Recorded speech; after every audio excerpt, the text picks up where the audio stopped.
台湾话艺术水阁好，国情解说两句仔，互你做参考。解文说字，讲故见说故见，古早治安无遐好势，故见是介有必要。尤其有真侪俗语话，咧讲故见，咧讲半暝三更的道理。大仙国情要甲观众朋友来开讲一句讲：咱人做代志，本底就爱量较寸的，做差一更，顾差一暝。即句确实有理呢。咱剪布嘛爱剪互量。有真侪代志咧拍算的时阵，毋好讲拄拄啊好就好。咱若加按算，有时啊无食亏。咱讲剪布的时阵，长有依，短就无依。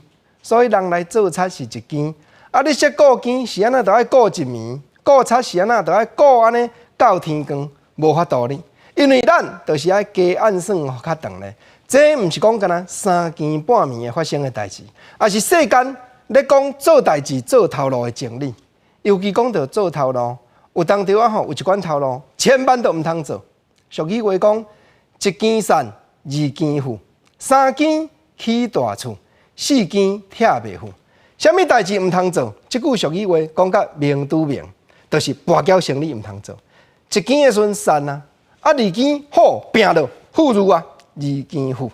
到三更，趁钱真正哪咧趁水咧？真正讲三更。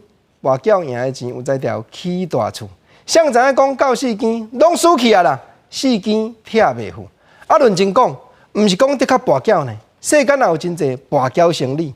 你想讲中国和缅甸各界中，都有真侪人去遐买石头，对山内到底摘出来的石头，一刀破落去，到底会出啥物色水的叶啊？有当着啊，敢若伫咧拔咧，即款的讲起来真危险。一更散，二更富。因迄边的人嘛讲，一倒落去是富裕，还是散车，甚至讲一倒抬落，爱穿满衫，就是做好人，就爱生死度咯。毋则过去台湾民间原来一句俗语话，讲会做的是生理，啊那袂做的咧，会做是生理，袂做就是生死。当然啦，现代有真侪人到三更半暝吼，头壳摸咧烧啦，煞毋知影讲，就是想讲会做的就是生理，所以吼。半暝安尼想甲光，拢无咧困的啦。一暝全头路，可怜讲到天光的时阵，煞无半步啦。